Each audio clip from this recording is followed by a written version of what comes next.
what's up, everyone? To another episode, Movie Critics Friday. Today we're going to talk about my top 10 favorite MCU movies directed by James Gunn, The Guardians of the Galaxy Volume 1, released in theaters on August 1st, 2014. Yeah, let's go! I'll give my pros and cons about that wonderful movie. Let's go to the other show, let's go! Alright, so here are my pro and cons about this wonderful movie, Guardians of the Galaxy. Let's go! Directed by James Gunn in 2014. Yeah, let's go! So this is my favorite top 10 favorite MCU movies. I love it, I love it, I love it. It's full of fun, it's full of adventure. I love it, it's full of laughter. But the biggest pro about this film is the family dynamic shift between these five. Legit, every outlaw in this section, and legit, they got to establish on their own self-journey. But I love that they all come together, becoming the Guardians of the Galaxy throughout the whole fruition of James Gunn's franchise, from Volume 1 to Volume 3, and as well the holiday special.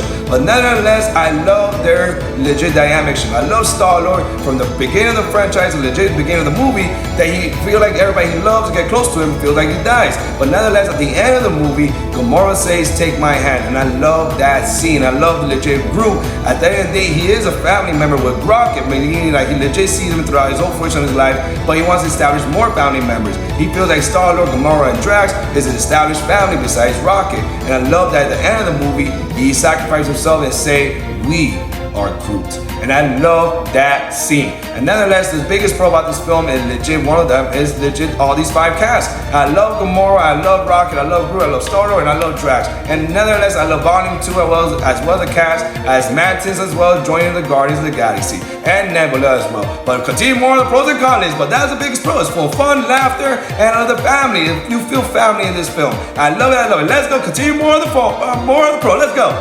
The biggest pro is the team of the Guardians of the Galaxy. I love the five. I love these five. But I like Mantis, I like Nebula, and now we got Anna Warlock. Let's go, continue more. Let's go more on the pros. One of the pro is legit Yondu. I love Yondu's character development from Volume 1 to Volume 2. He's Mary Poppins, y'all. I love it, I love it. But I love that legit he's fathership to Peter Quill. I love that he kind of raised him from all the way from the like legit from a child to all the way to adulthood. And I love it, I love it. I know he tried time to be a Ravager, but nonetheless he was a true father than instead of evil was to Peter Quill. But I love him in the Guardian of the Galaxy version in Volume 1 because we established that into Volume 2. And I love it, I love it. Let's go more on the pros.